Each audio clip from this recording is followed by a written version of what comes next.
Graça e paz da parte de nosso Senhor Jesus Cristo.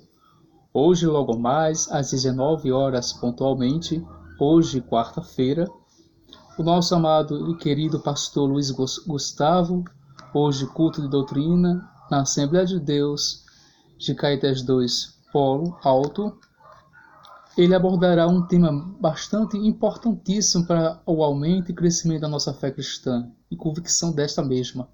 É Deus na Trindade. E para ficar com gostinho de quero mais, darei a vocês um subsídio interessantíssimo, mas um detalhe importantíssimo: vá ao templo para aprender a palavra de Deus, para cultuar na palavra de Deus e para louvar o Senhor com a palavra de Deus. Hoje, a nossa igreja, a Assembleia de Deus de Caetés 2, Polo Alto. E hoje estudaremos sobre falsos conceitos sobre a Trindade. Introdução. O falso e o verdadeiro sempre andam em posição paralela. Não obstante sejam oponentes entre si durante séculos, toda a grande verdade doutrinária teve uma mentira para se opor como, se fosse verdade. Assim tem sido com a doutrina da Trindade, que não obstante ser claramente reconhecível nas Escrituras, muito cedo teve ferozes inimigos a combatê-la. Primeiro ponto. O conceito iraniano.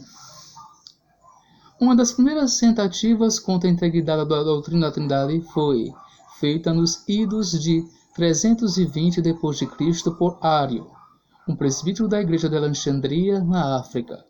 Ário combateu a doutrina da Trindade inicialmente negando a eternidade e a divindade de Cristo, sustentando-se ele um ser tão criado quanto criadas foram as demais coisas existentes.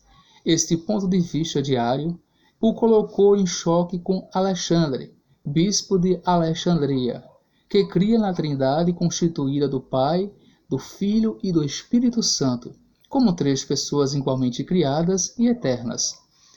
Segundo ponto, o Concílio de Nicéia. Esta questão entre Ário e Alexandre adquiriu proporções tão grandes que foi necessário convocar um concílio de Nicéia, província de Anatólia, na Turquia, em 325 d.C., no qual 300 bispos aprovaram um credo que contrariava-se à opinião de Ário, que negava a divindade de Cristo. A seguir, Ário foi banido por ordem do imperador Constantino. A causa ariana sofria sua primeira derrota, mas haveria de sobreviver de diferentes formas. Quarto ponto. Testemunhas de Jeová e a Trindade. No decorrer dos séculos, diferentes pensamentos têm sido expressos em oposição à Trindade, destacando-se nesses últimos anos os Ruelitas, em alusão ao nome de Charles Taze Russell, que a si mesmos chamam-se de as Testemunhas de Jeová, as quais negam frontalmente a divindade de Cristo e a pessoa do Espírito Santo. As Testemunhas de Jeová dizem que, abre aspas, Satanás deu origem à doutrina da Trindade, fecha aspas. Isso poderemos conferir, Seja Deus Verdadeiro, página 81. Enquanto que Russell, o fundador dessa seita, em seu Estudos às Escrituras, escreve, abre aspas, Nori casou-se com a sua mãe Semiramis, e assim no sentido que ele, seu próprio pai e seu próprio filho. Aqui está a origem da doutrina da Trindade, fecha aspas. Volume 7, página 414. Escrevia-se ainda as Testemunhas de Jeová, abre aspas. Um contemporâneo de Teófilo, na África Setentrional, escritor latino chamado Tertuliano, da cidade de Cartago, defronte da Itália, escreveu em defesa de sua religião e introduziu nos seus escritos as palavras trinitas, que quer dizer trindade. Naquele tempo em diante, a doutrina trinitária veio a infectar cada vez mais a crença dos cristãos professos. Tal doutrina é absolutamente alheia ao verdadeiro cristianismo. Nem se encontra na palavra tríades nas inspiradas escrituras gregas cristãs, tampouco se acha na tradução latina da Bíblia Vulgata, fecha aspas.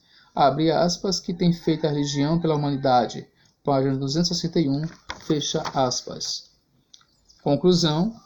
A palavra Trindade não aparece de fato em nenhum lugar das Escrituras. pois é uma expressão de cunho teológico somente adotada a partir do segundo século depois de Cristo, para descrever a divindade de sua plenitude. Entretanto, assim como o planeta Júpiter já existia antes que o homem lhe desse nome, antes que fosse descrita como Trindade, a divindade já existia e era revelada em toda a Bíblia. E isto os que provam os textos seguintes. O que a Bíblia ensina sobre Trindade?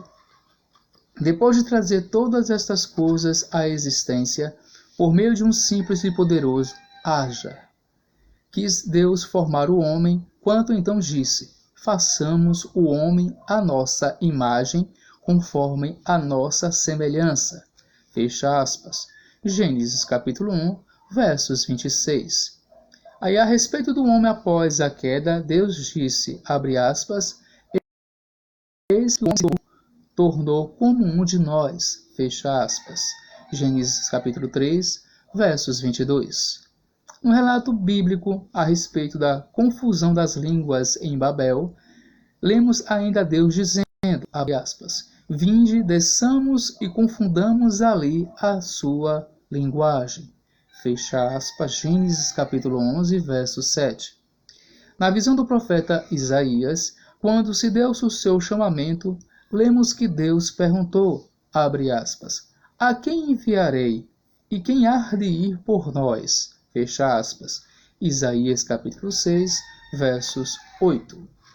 Foi de propósito que colocamos em grifos os verbos e pronomes pessoais e possessivos, como façamos nós, desçamos e confundamos, para mostrar que nos textos bíblicos citados, mais de uma pessoa se fizeram presentes em ação, a Trindade. Desses textos, é no Novo Testamento que encontramos o maior número de provas que ratificam o ensino bíblico sobre a Trindade. Primeiro ponto. A Trindade no Novo Testamento. Em Mateus capítulo 3, versos 16 e 17, abre aspas, batizado Jesus saiu logo da água, e eis que se abriram os céus, e viu o Espírito de Deus descendo como pomba, vindo sobre ele. E eis uma voz dos céus que dizia, este é meu Filho amado, em quem me comprazo. Em Mateus capítulo 28, versos 19, diz, batizo-os em nome do Pai, e do Filho, e do Espírito Santo. Em 1 Coríntios capítulo 12, versos 4 ao 6, a palavra de Deus diz, ora, os dons são diversos, mas o Espírito é o mesmo.